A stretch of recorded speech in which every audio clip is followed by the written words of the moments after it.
Welcome to Department of Distance and Continuing Education, University of Delhi, Master of Business Administration, Semester 1. Core Course MBA FT 6101, Organizational Behavior. Lesson number 6, Motivation at Work. 6.1, Learning Objectives. At the end of this lesson, the student should be able to define motivation, explain the need for and process of motivation in an organization, develop an understanding of the importance of motivation in an organization, explain various theories of motivation, differentiate between content and process theories of motivation. 6.2 Introduction. A manager's responsibility is to inspire staff to perform their tasks effectively. So how do managers accomplish this? The solution is motivation, the process through which managers make employees more productive and effective. It is a process in which basic need leads to creating drives aimed at a goal. Highly driven people put in much effort at their jobs, whereas those who lack motivation do not. Employees who are happy are sometimes mistaken for those who are motivated. These may be connected, but motivation reflects the degree of drive. Workers have to work hard regardless of their level of enjoyment. It is a force that directs employees to act in a certain way. Motivated employees are more productive and engaged and feel more immersed in their work. The phenomena of motivation is complex, with multiple definitions. The common frame of reference contains one of the following words in the definition: drives, goals, incentives, desires, wants, and needs.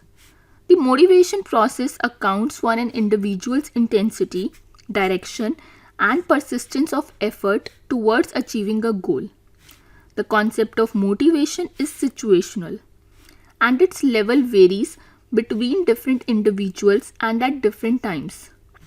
If you understand what motivates people, you have the most powerful tool for dealing with them at your command. Motivating employees is one of the most crucial roles of management. It includes the skills of communicating, leading by example, challenging, encouraging, obtaining feedback, involving, informing, briefing, and rewarding. Motivation is a catalyst since it impacts the intensity of willingness and the level of work a person puts forth to attain organizational goals. 6.3 Process of Motivation.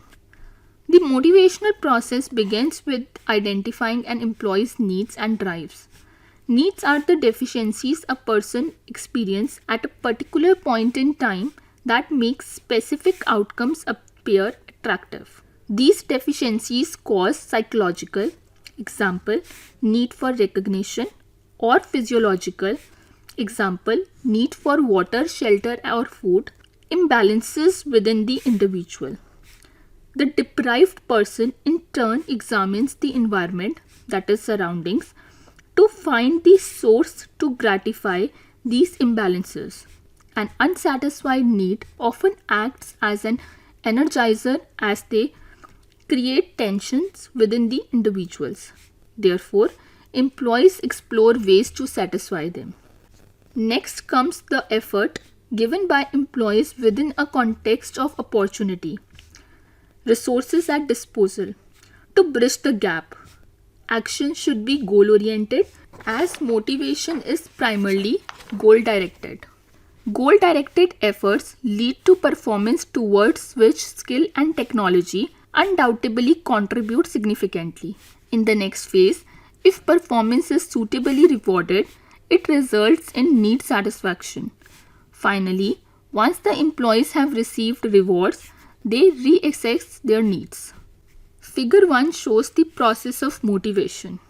The managers today have a challenge to cater to diverse employees and their needs to help employees get attuned to working in different cultures. Training and retaining the exemplary employees and supporting their growth is another reason managers need to utilize the insights and implications suggested by motivational theories. Several theories attempt to explain how motivation works. The foundation of these motivation theories took place during the 1950s. In management circle, probably the most popular explanations of motivation are based on the needs of the individual. However, there has been a shift in the business environment with regard to globalization in terms of the blending of work cultures and social cultures, increasing participation of women, raising awareness of the issues, and increased competition. All this has made motivation an even more prominent subject. 6.4 Approaches to motivation. Several theories attempt to explain how motivation works. The theories could be broadly categorized into cognitive and non-cognitive models. 6.4.1 Cognitive models. The cognitive model of motivation consists of theories that focus on the human mind's internal state. The focus is on mental processes that emerge from humans' needs, desires, expectations, and drives. Theories under the cognitive model could be further subdivided into content and process theories. 6.4.1.1 Content theories. Content or need theories of motivation focus on factors internal to the individual that energize and direct behavior. These theories suggest that people have certain needs and desires which are internalized. In general, such theories regards motivation as the product of internal drives that compel an individual to act or move, hence motivate, towards satisfying individual needs. It answers the following question: what motivates employees? The motivation process starts with specific unsatisfied needs, as mentioned above. These psychological and physiological needs create tension in the mind of employees. The employees explore ways and acts in a particular manner to satisfy these unsatisfied needs. Content theories explain different types of needs within employees. Following are some of the popular content theories. Number 1, Maslow's need hierarchy theory. Number 2, Herzberg's motivation hygiene theory. Number 3, Elderfer's ERG theory. Lastly, McLean's need theory. 6.4.1.2 Process theories. Process theories are concerned with determining how individual behavior is directed and maintained in the specifically self-directed human cognitive processes. Process theories of motivation are based on early cognitive ideas which posit that behavior results from conscious decision-making processes. It looks at what people are thinking about when deciding whether to put efforts into a particular activity. It answers the following question: how motivation occurs? Figure 2 shows cognitive and non-cognitive models of motivation. Process theories explain processes within the human mind that leads to motivation. Following are some popular process theories. Number 1, Vroom's expectancy theory. Number 2, Adams' equity theory. Number 3, goal setting theory. 6.4.2 Non-cognitive or reinforcement model. Unlike the cognitive model, which focuses on the internal state, the non-cognitive model focuses on external forces. If an action is rewarded, the employee is motivated to repeat the action. Similarly, if action is punished, employees will be motivated not to repeat it. A manager could use various external forces like rewarding, punishing, ignoring, etc. to motivate employees to behave in a particular manner. Both cognitive and non-cognitive models are complementary to each other. It is not mutually exclusive. It means both models work together to motivate employees. 6.5 Maslow's need hierarchy theory. It is one of the most popular motivation theories given by A.H. Maslow. Maslow suggested that employees' needs are arranged in a particular hierarchy. As lower order needs are satisfied, the hierarchy's next need becomes dominant. From the standpoint of the theory, we could say that no need is ever gratified. A substantially satisfied need no longer motivates. Maslow separated the needs into higher and lower order needs. Psychological and safety needs are lower order needs, while higher order needs are social esteem and self-actualization. The differentiation is that the higher order needs are satisfied only within a person, and the lower order needs are satisfied by material things. Following is a brief on various categories of need as mentioned by Maslow. Number 1. Physiological needs. Physiological needs are basic needs that are important for human survival, like water, food, and shelter. Unless these basic needs are fulfilled, other needs won't be able to motivate employees. Number 2. Safety and security needs. Once physiological needs are met, one's attention turns to safety and security needs. Such needs might be fulfilled by living in a safe area, medical insurance, job security, and financial reserves. Third is social needs. Employees are social beings. The need for social circle and belongingness remains important. Social needs are the first higher level wants that become essential after a person has satisfied their lower level physiological and safety requirements. Fourth is ego or esteem needs. Esteem needs may be classified as internal or external. Internal esteem needs are related to self-esteem, such as self-respect, independence, and achievement. External esteem needs are such as social status and recognition. Some esteem needs are self-respect, attention, recognition, and reputation. Finally, self-actualization. It is the quest of reaching one's full potential as an individual. Unlike lower level needs, this need is never fully satisfied as one matures. There are always new opportunities to continue to grow. Self-actualized people tend to have needs such as truth, justice, wisdom, and meaning. Self-actualized persons have frequent occurrence of peak experiences which are energized moments of profound happiness and harmony. Note: however, not all people are driven by the same needs. At any time, different people may be made by entirely different factors. To motivate employees, managers must recognize the need level at which the employee is operating and use those needs to motivate employees. 6.5.1 Appraisal of Maslow's need hierarchy theory. The theory suggests that needs follow a definite sequence. However, due to cultural differences, this may not hold. Some cultures appears to place social needs before others. For example, Spain and Belgium workers felt this way. Similarly, some assumptions might not work in all the cases. For example, employees won't move to the next level need unless a lower need is fulfilled, as said by Maslow. Also, satisfied needs won't motivate employees further.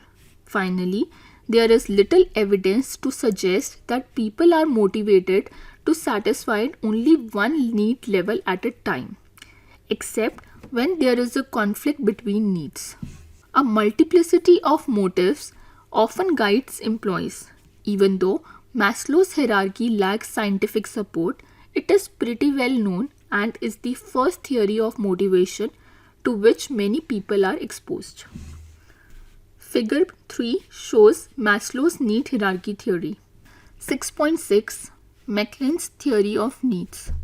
Three-need model is formulated by David Macklen. David Macklen proposed that an individual's specific needs are acquired over time, shaping one's life experiences. The needs can be classified under three categories, namely achievement, affiliation, and power. Also termed as the need for affiliation, NAFF, the need of power, denoted by NPOW, and the need of for achievement, denoted by NACH. Figure 4 shows three need theory.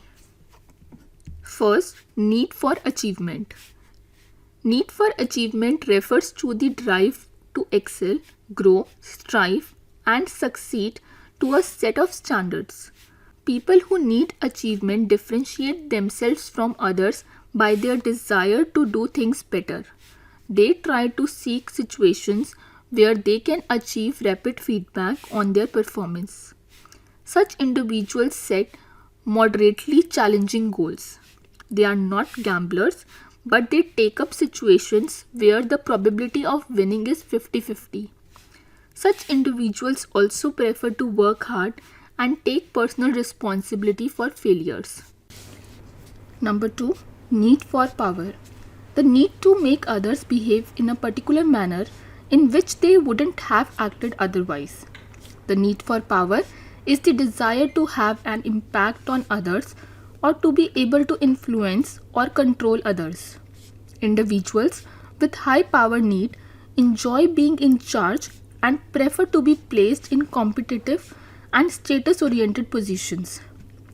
McLean categorized power into two categories, namely institutionalized and personalized power. Here, institutionalized power refers to the power used for social benefit, and personalized power refers to the power exercised for individual gain. Number 3. Need for affiliation. The desire for friendly and close interpersonal relationships. It refers to the need for affiliation, that is, the desire to be liked and accepted by others. Individuals with this need strive to maintain friendship and prefer cooperative situations. 6.6.1 Implication of the McLean's theory of needs. David McLean's human motivation theory gives a manager a way of identifying people's motivating drivers. It can help get praise and feedback effectively, assign suitable tasks, and keep oneself highly motivated. Certain problems have also been identified in the theory. The degree to which we have each of the three needs is difficult to measure, and therefore the theory is difficult to put into practice. It is more common to find situations where managers aware of these motivational drivers label employees based on observation made over time. Therefore, the concepts are helpful but not often used objectively. 6.7 Elderfer's ERG theory. The ERG theory is an extension of Maslow's hierarchy of needs. The theory was developed to reduce the overlap between the 5 needs described by Maslow. Maslow's need theory was condensed into 3 types of needs, namely existence, relatedness, and growth by Elderfer. It also assumes that no rigid structure of need hierarchy is followed. Number 1. Existence needs. The existent needs comprises all those needs that relate to the physiological and safety aspects of human beings and are prerequisite for survival. Thus, Maslow's physiological and safety needs are grouped into one category because of their same nature and similar impact on an individual's behavior. Number 2. Relatedness need. The relatedness need refers to the social needs that an individual seeks to establish relationships with those he cares for. The relatedness needs refers to our desire to maintain essential relationships interpersonally. These align with Maslow's social needs and the external component of Maslow's esteem needs. Last, growth needs. Growth needs refers to the intrinsic desire for personal development and the characteristics included under self-actualization. The ERG theory demonstrates that more than one need may be operative simultaneously, and if the gratification of a higher level need is stifled, the desire to satisfy a lower level need increases. Thus, growth needs are those needs that influence an individual to explore the maximum potential in the existing environment. Figure 5 shows Elderford's ERG theory. 6.8 Herzberg's two-factor theory. Friedrich Herzberg proposed the two-factor theory of motivation. An empirical study was conducted using a sample of 200 engineers and accountants, and based on the study's findings, the various needs were categorized into two factors, namely hygiene factors and motivators. Hygiene factors, which were previously thought to be the motivators, do not result in motivation but are necessary to bring the level of motivation to a start level or platform so that the motivation of personnel from the platform becomes easier.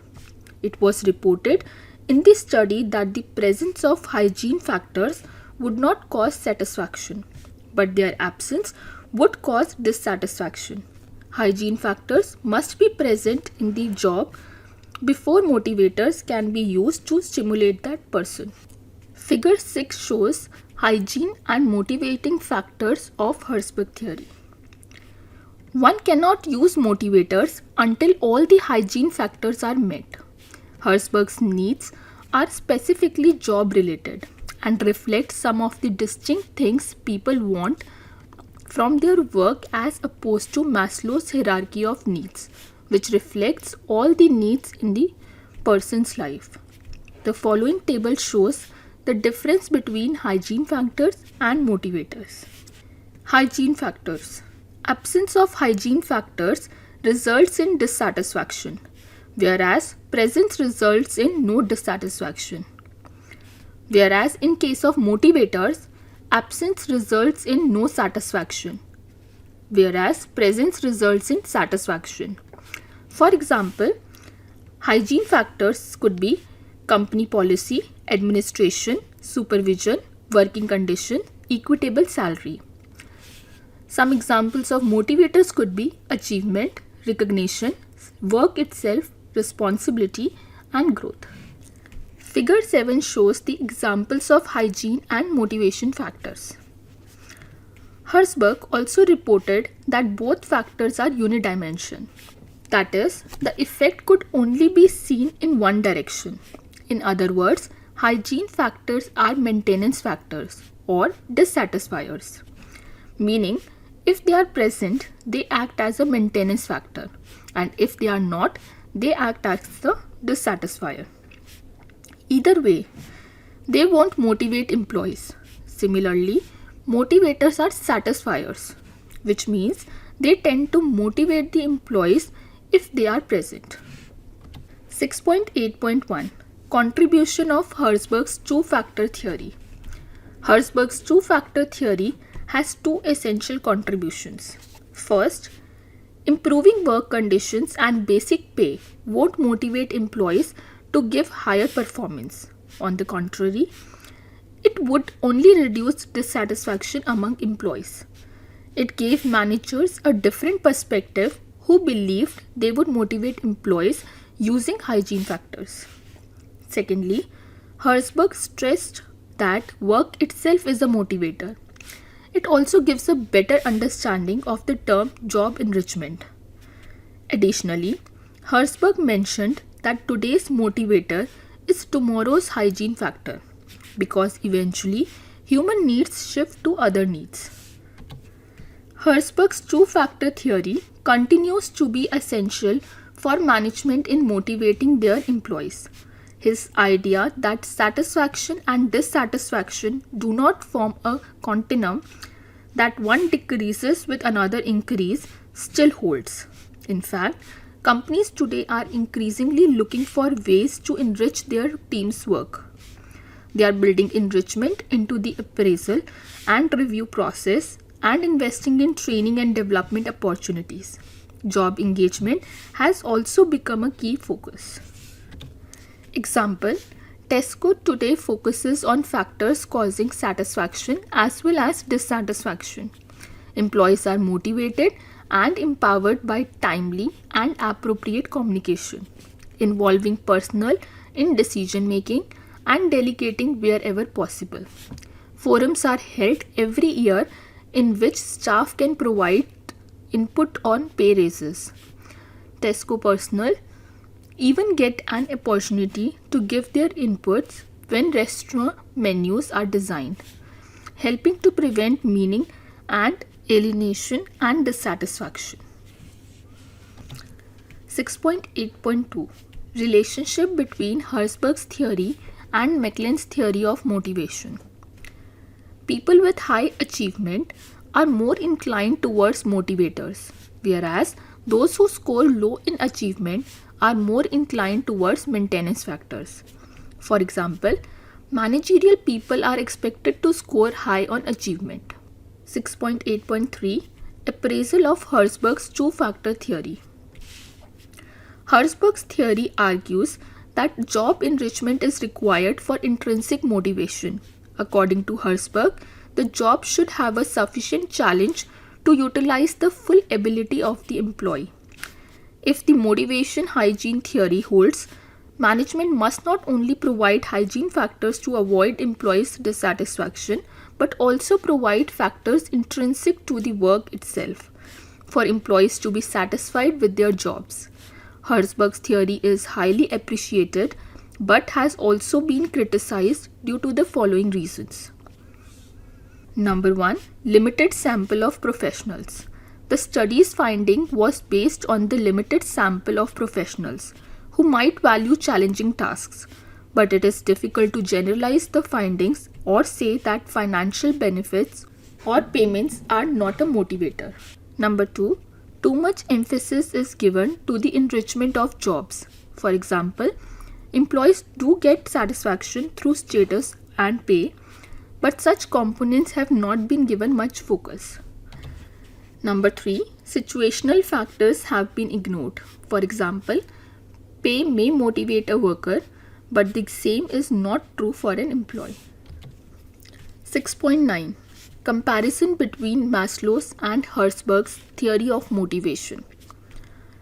There are some similarities and differences between Herzberg's two-factor theory and Maslow's need hierarchy. Herzberg's maintenance factors include part of self-esteem needs. Esteem needs consist of two portions. One is intrinsic in nature, like recognition. Recognition comes through competencies and achievements. Hence, it acts as a motivator. However, esteem needs are intrinsic, like status gained through the position one occupies, which only falls under the hygiene factor.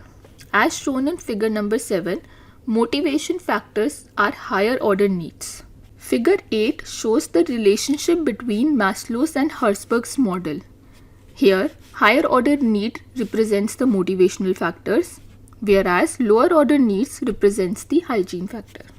Following are some noticeable differences between both the theories. Herzberg.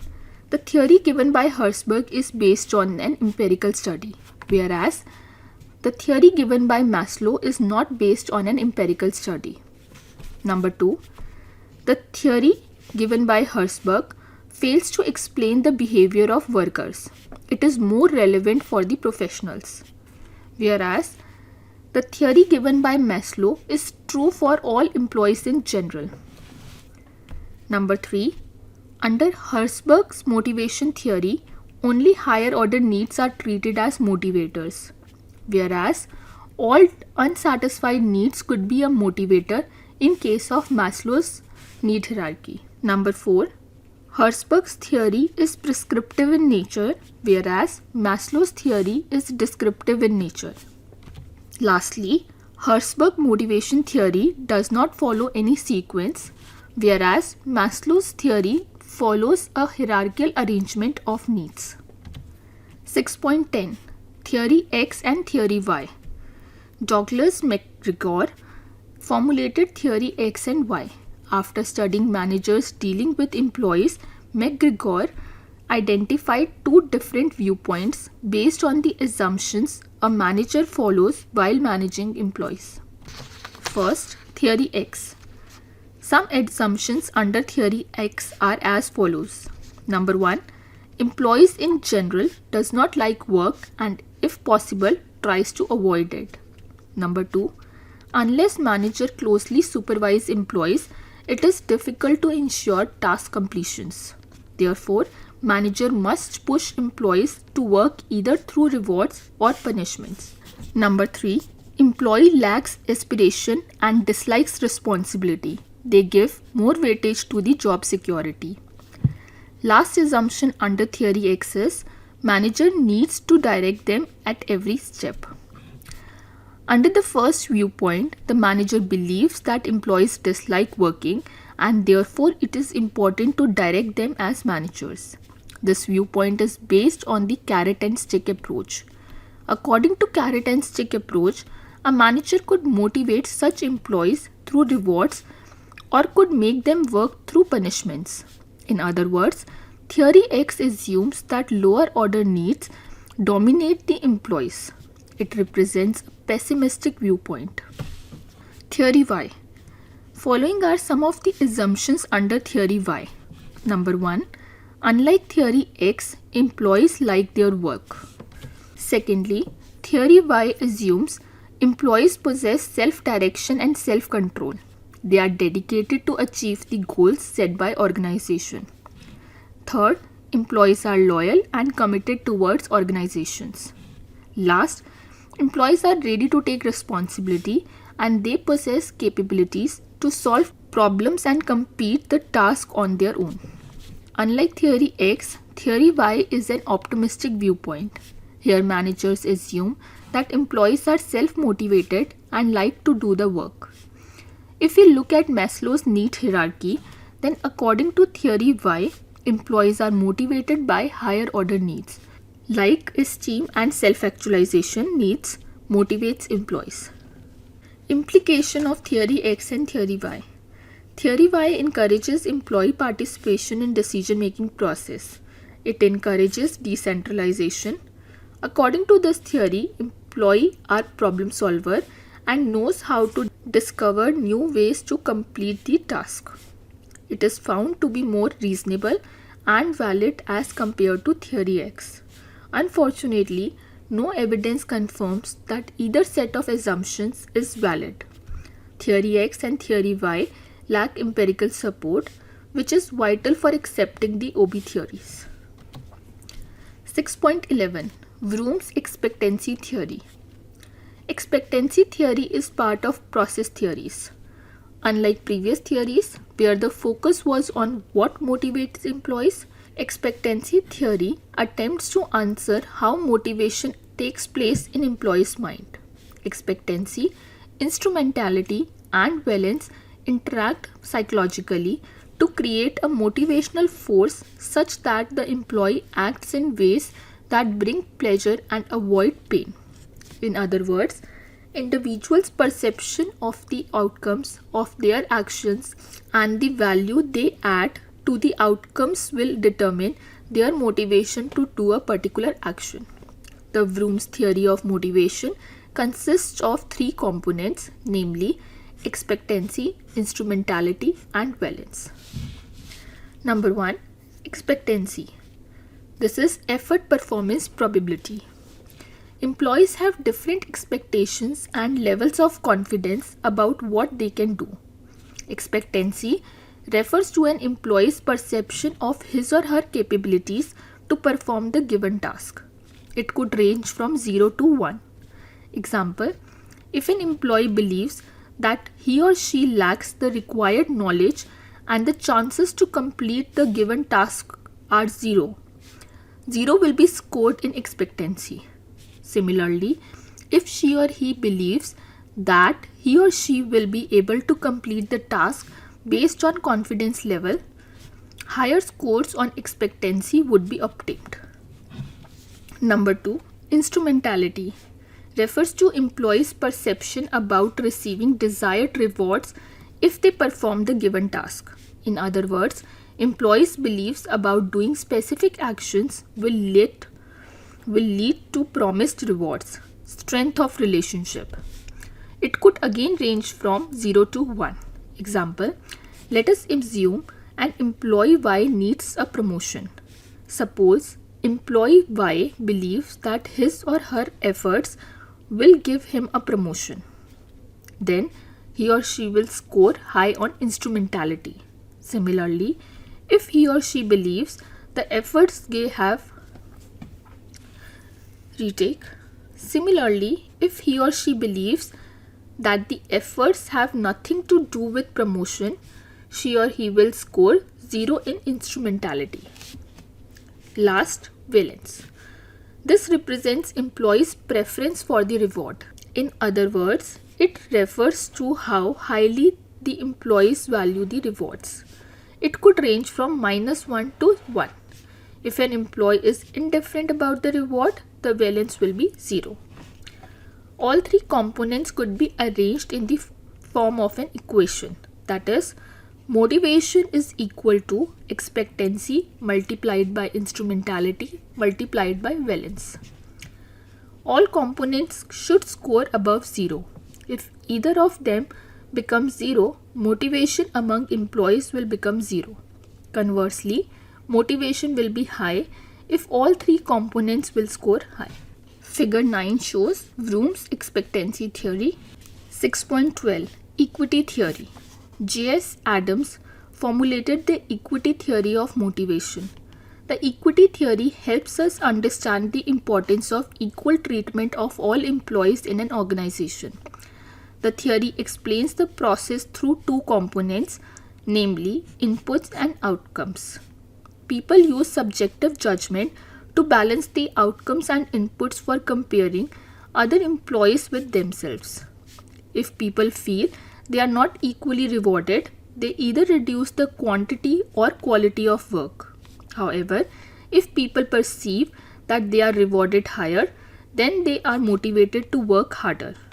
This theory believes that a manager's fair treatment and balanced decisions are crucial in an organization, and states that an employee compares his or her job's input and outcomes with others, whether within or outside the organization, and then responds to eliminate these inequalities.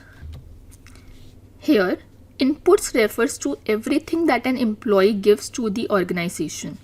Example, skills, knowledge, efforts, time, idea, etc. And outcomes refers to various rewards that he receives from an organization. For example, pay, recognition, promotion, benefits, friendly relationships, etc. The employee tends to compare the inputs he gives to an organization with the outcomes he receives. Additionally, he or she tends to compare his input-outcomes ratio with others. As shown in figure 10, inputs are like what I put into my job, efforts, loyalty, time, knowledge, etc. And outputs could be what I get from my job. Example, pay, bonus, perks, benefits, etc.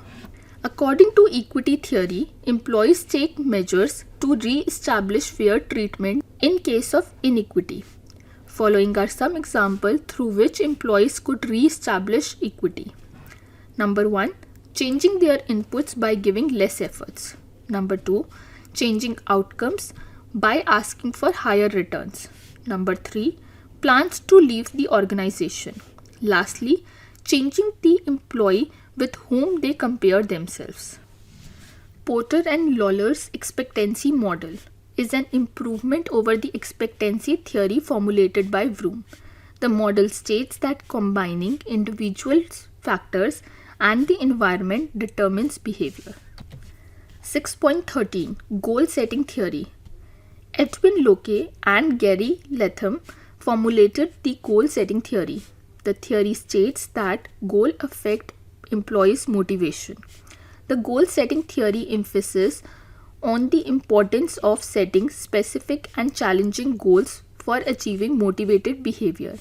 Challenging goals are difficult but not impossible to attain. Instead of giving vague tasks to people, specific objectives are more helpful. It revolves around the concept of self-efficacy, and individuals believe that he or she can perform the given task. According to Locke and Latham, goals affect individuals' performance through 4 mechanisms. First, goals direct effort towards goal-related activities and away from unrelated activities. Second, goals energize employees. Challenging goals lead to higher employee efforts than easy goals. Third, goals affect persistence.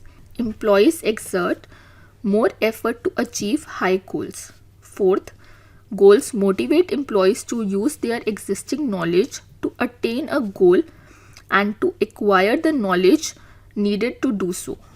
The goal setting model indicates that individuals have needs and values that influence their desires.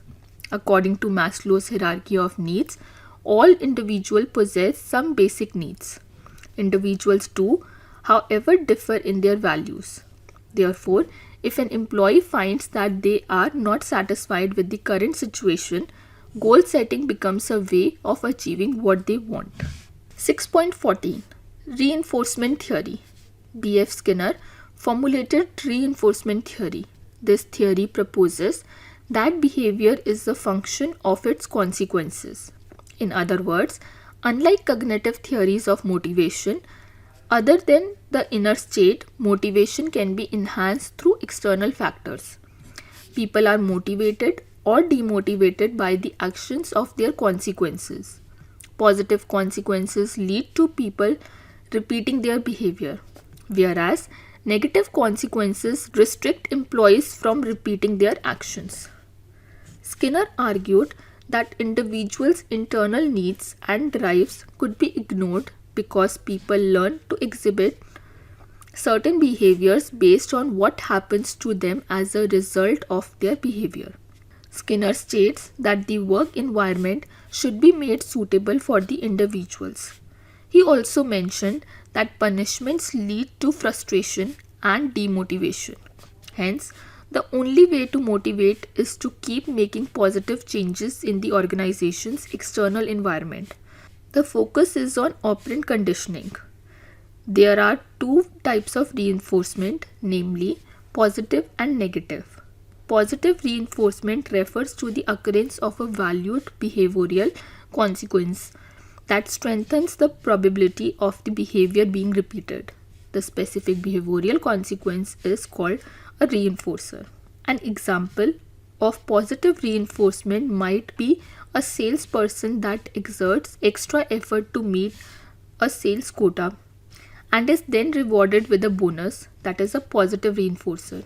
The administration of the positive reinforcer should make it more likely that the salesperson will continue to exert the necessary effort in the future.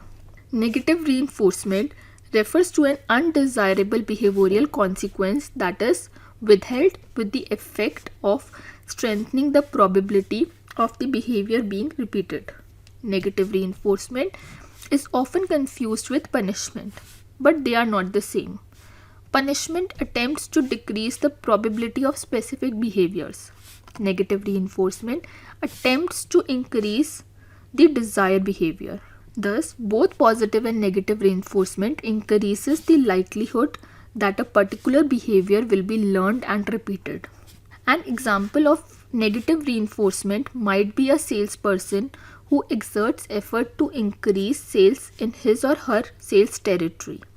This is a behavior, followed by a decision not to reassign the salesperson to an undesirable sales route. Negative reinforcer. The administration of the negative reinforcer should make it more likely that the salesperson will continue to exert the necessary effort in the future. As mentioned above, punishment attempts to decrease the probability of exhibiting specific behaviors. Punishment is the administration of an undesirable behavioral consequence to reduce the occurrence of unwanted behavior. Punishment is one of the more commonly used reinforcement theory strategies, but many learning experts suggest that it should be used only if positive and negative reinforcement cannot be used in the given circumstances. For an example of punishment might be demoting an employee who does not meet performance goals or suspending an employee without pay for violating work rules. Lastly, the purpose of extinction is to reduce unwanted behavior. In this, managers tends to ignore the behavior completely. Due to the absence of desired response, the employee avoids the behavior. For example, if an employee receives no praise for his or her contribution for months, his or her desirable behavior will diminish. Thus, manager may continue to offer positive behavioral consequences to avoid unwanted extinction. 6.14.1 Schedules for reinforcement. The reinforcement schedule is timing the behavioral consequences following a given behavior. There are two broad types of reinforcement schedules, namely continuous and intermittent. If a behavior is reinforced each time it occurs, it is called continuous reinforcement. Researchers suggest continuous reinforcement is the fastest way to establish new behaviors or eliminate undesired ones. However, this type of reinforcement is generally not practical in an organizational setting. Therefore, intermittent schedules are usually employed. Intermittent reinforcement means rewards are given at irregular intervals. There are four types of intermittent reinforcement schedules, namely fixed interval, fixed ratio, variable interval, and variable ratio. Fixed interval. Fixed interval schedules of reinforcement occurs when desired behaviors are reinforced after set period. The simplest example of a fixed interval schedule is a monthly paycheck. The fixed ratio schedule of reinforcement applies the reinforcer after a set number of occurrence of the desired behaviors. For example, the sales commission is based on the number of units sold. Like the fixed interval schedule, the fixed ratio schedule may not produce consistent, long-lasting behavioral change. Third, variable interval. Variable interval reinforcement schedules are employed when desired behaviors are reinforced after varying periods. Example of variable interval schedules would be special recognition for successful performance and promotions to higher level position.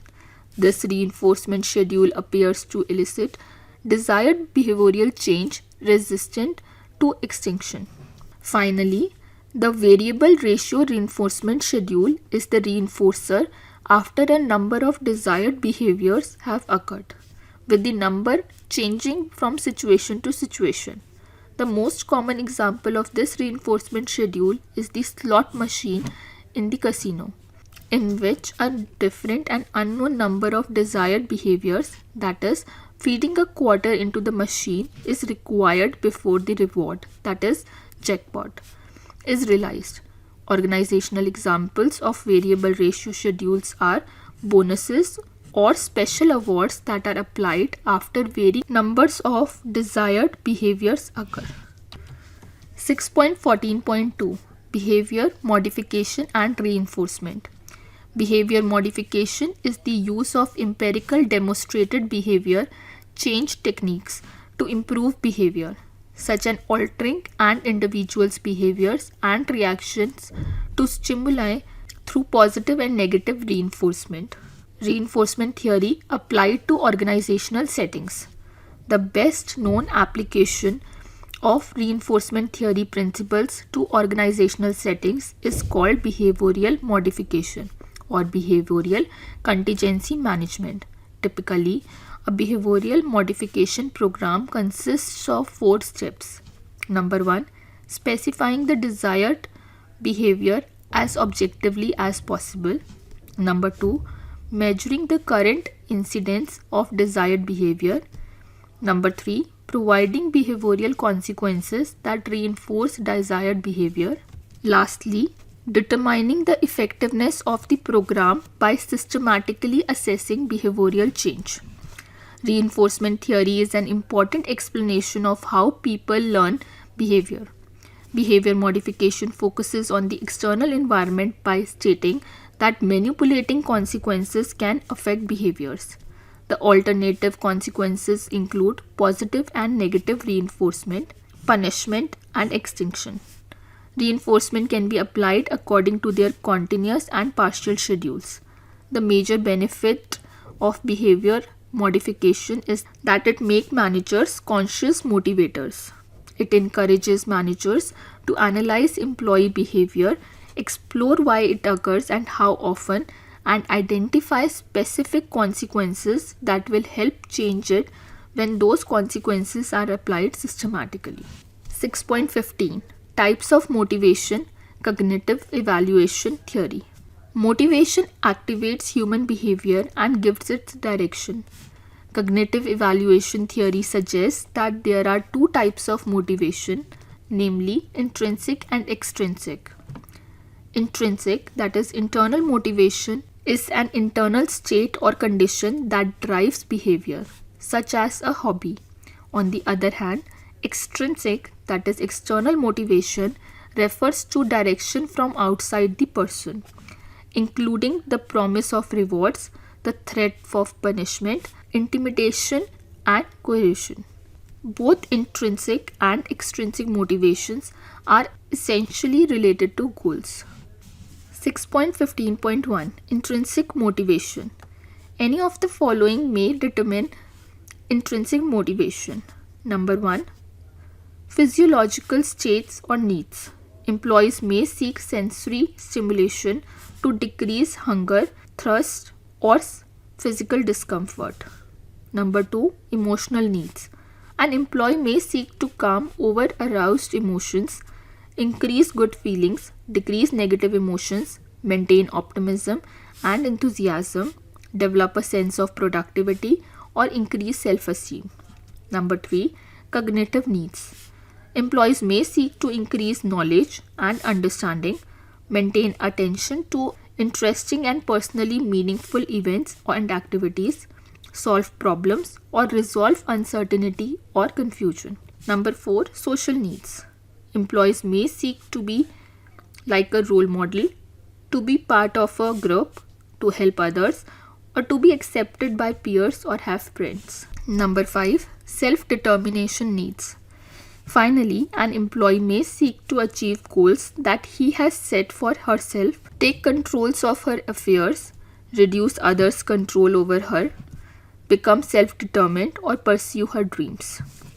In summary, intrinsically motivated employees act as they do because of their own needs, goals drive them, and wants versus external inducements. They like the outcomes, and the outcomes make them feel good, give them a sense of satisfaction. The motivation agent is inside the person. They have an internal locus of control. It is worth noting that the idea of reward for achievement is absent from this model of intrinsic motivation, since rewards are an extrinsic factor. 6.15.2 Extrinsic Motivation. Management systems in many rehabilitation centers, schools, and homes are based on the assumption that people are extrinsically motivated and will not engage in positive behavior without external inducements. The underlying belief is that most human resources engage in activities because they are directed to do so, because they are required to do so, or because they are provided with either promise of rewards or threats of punishments to sustain their participation. Thus, rewards, for example, monetary or non-monetary, play an essential role. All factors mentioned above under reinforcement theory represents external factors that motivate or demotivate employees. 6.16 Application of motivation concepts. It is essential to apply various motivational concepts to organization. Some of the application of motivation and their linking with motivational theories have been discussed below. 6.16.1 Job Design and Motivation. The Job Characteristics Model. Job design refers to how elements of a job are organized. The model states that any job could be described in terms of the following 5 dimensions. Number 1. Skill variety. The variety of activities an employee is expected to do while performing a particular job.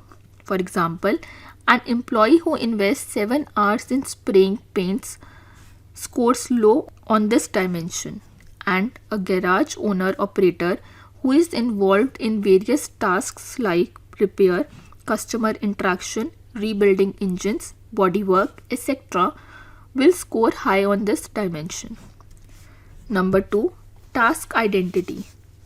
The degree of completion of work which makes the job an identifiable piece. Number 3. Job significance. The degree of impact of a job has on the job of others. Number 4. Autonomy.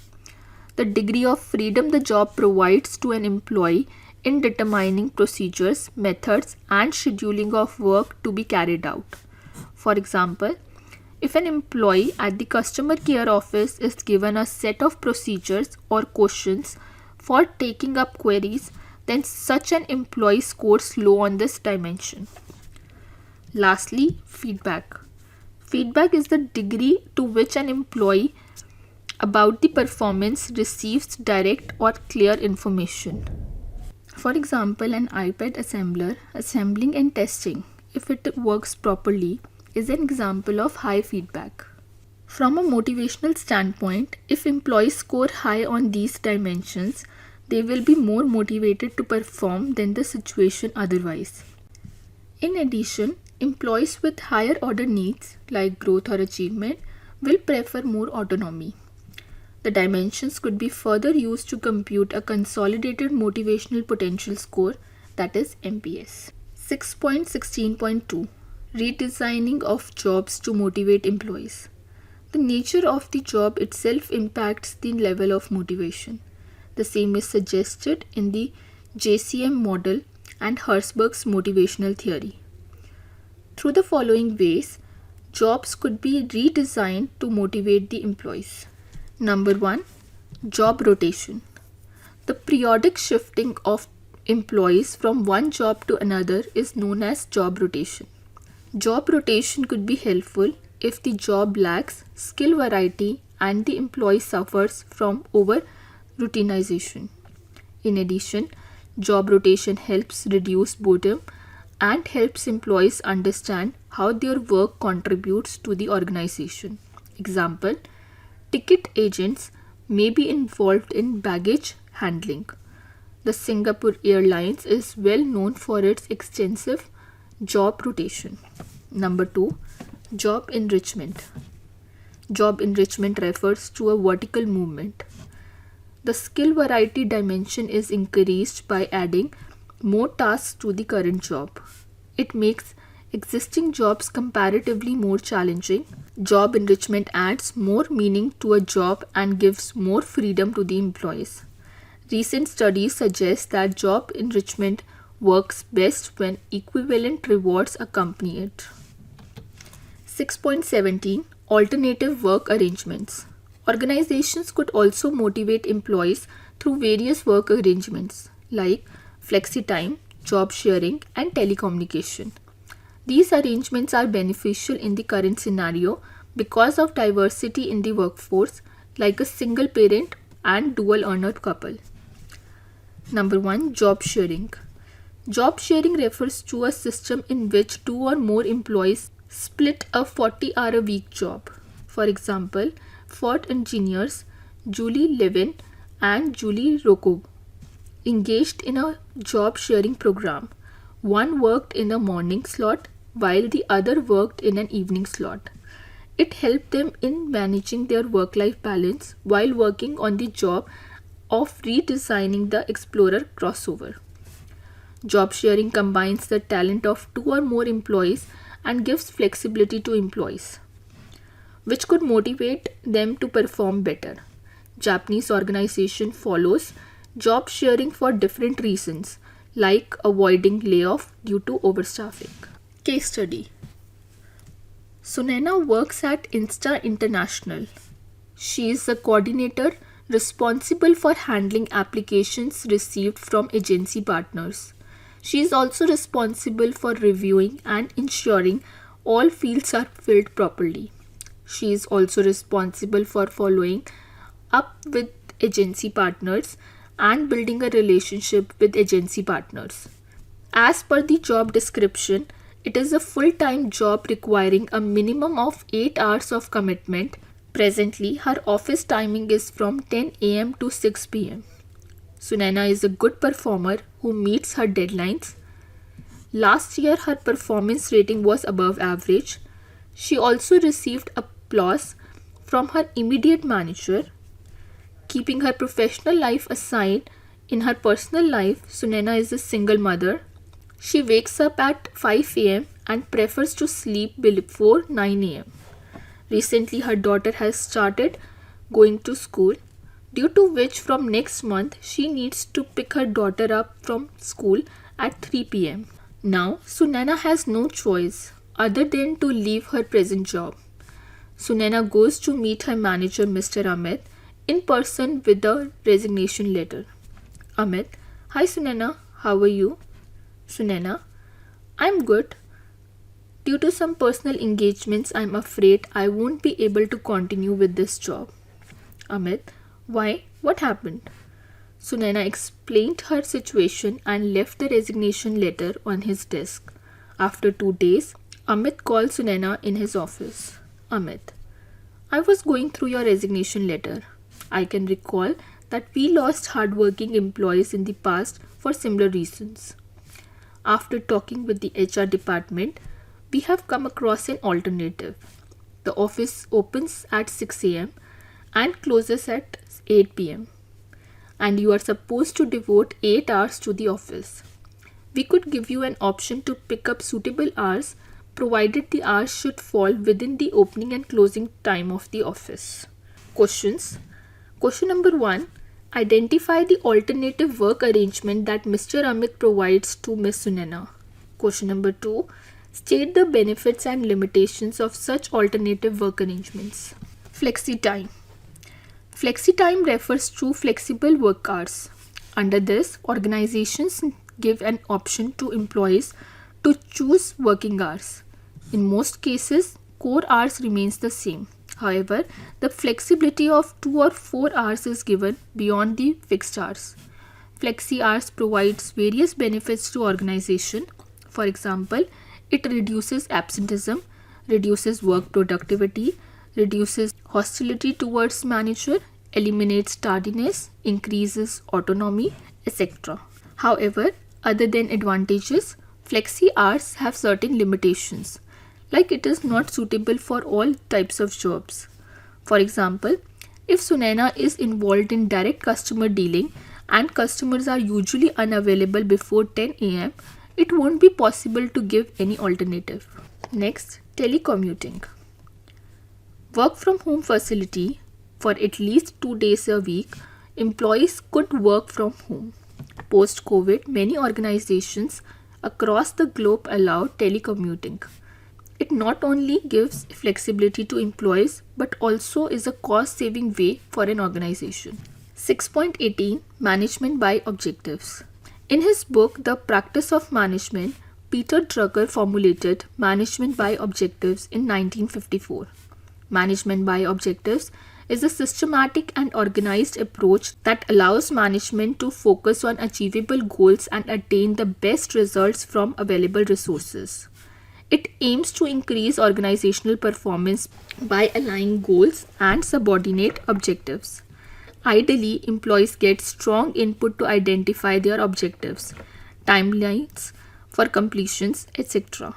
In addition, management by objective includes ongoing tracking and feedback in reaching objectives. The principle behind MBO is to ensure that everybody within the organization has a clear understanding of the aims or objectives of that organization, as well as awareness of their roles and responsibilities in achieving those aims. Principles of management by objective: cascading of organizational goals and objectives, specific objectives for each member. Goal setting and its effect on performance. Motivation is goal directed. A goal is the object or aim of an action. For example, to attain a specific standard of proficiency, usually within a specified time limit, an employee's goals often are driving forces, and accomplishing those goals affect performance. Goals affect performance through four mechanisms. First, goals serve a directive function. They direct attention and effort towards goal relevant activities and away from goal irrelevant activities.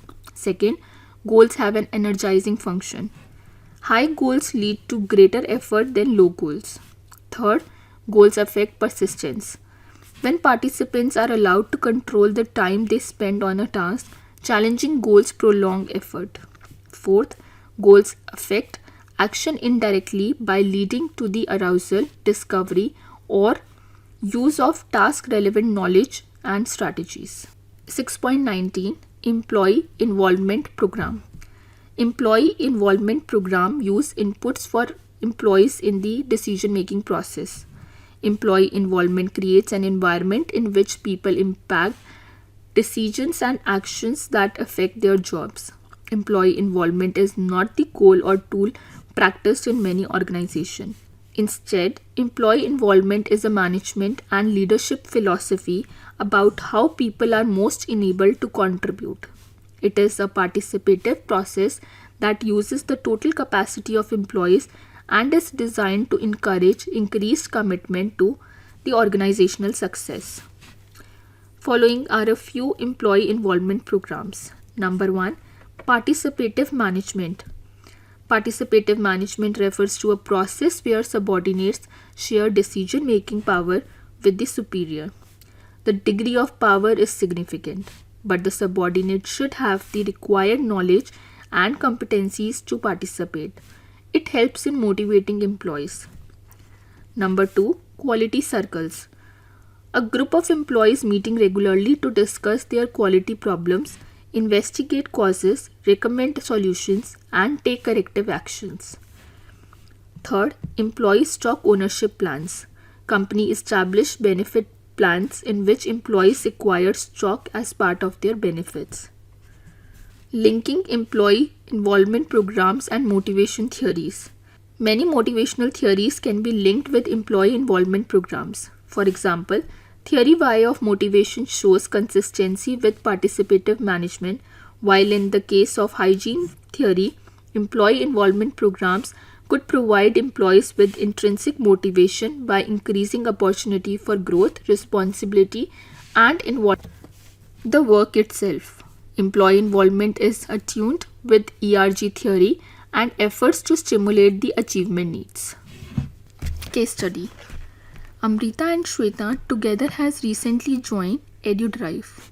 EduDrive is an innovative learning organization that collaborates with various schools and promotes the concept of experiential learning.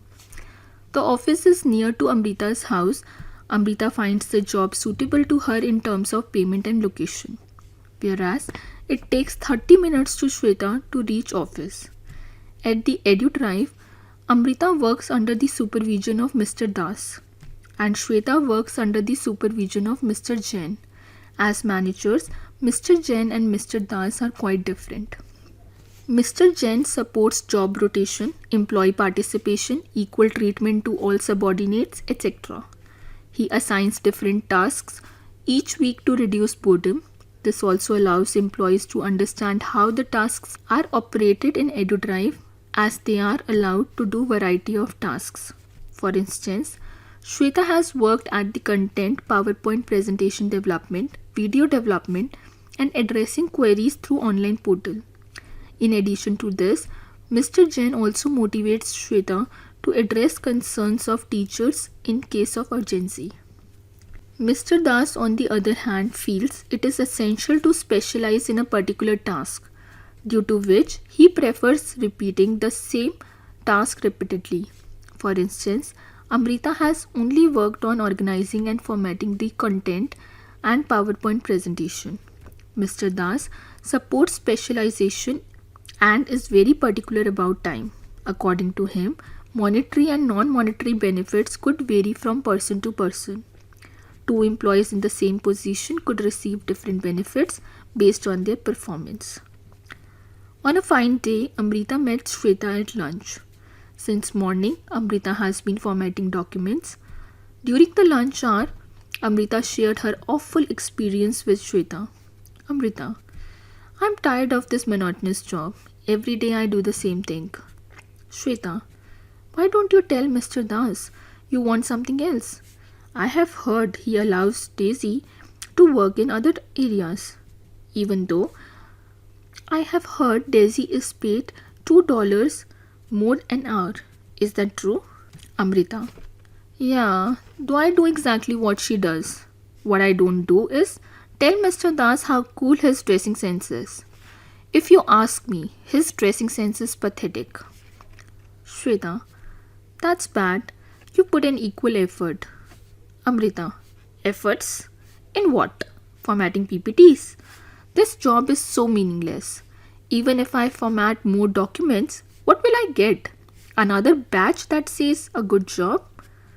Anyhow, what about you? How's your job going? Shweta, pretty good. Today Mr. Jain and I discussed targets that I have to achieve in the next week. It is to counsel 40 teachers at TGT level. Through my contacts, if I succeed in doing so, then I will get a bonus of $75. It is difficult, but I want to give it a shot. Amrita, good to know. I would have left this job if I didn't have monetary constraints. Shweta, look at the brighter side. You are paid more than Rahul. Rahul joined before you joined. Amrita, true. Rahul gives way too much effort. And to me, it doesn't even make sense. If Desi is getting more pay, then I think Desi should also take all the responsibilities.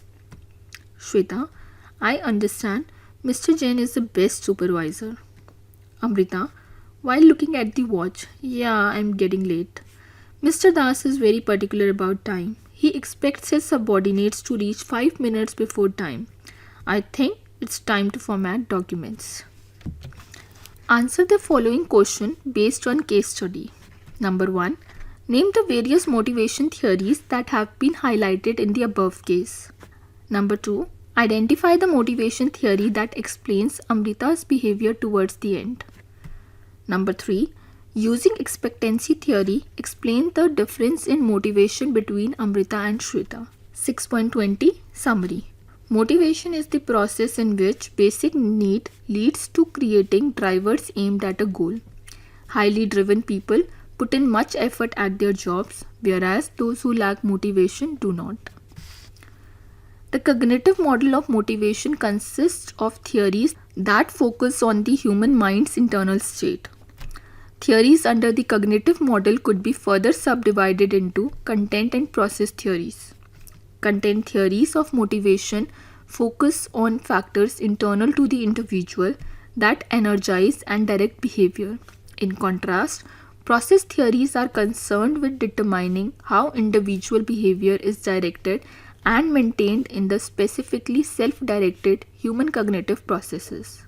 Content theories includes Maslow's need hierarchy theory, Herzberg's motivational hygiene theory, Elderford's ERG theory, and McLean's need theory, while Vroom expectancy theory, Adams equity theory, and goal setting theory fall under process theory. B.F. Skinner formulated reinforcement theory.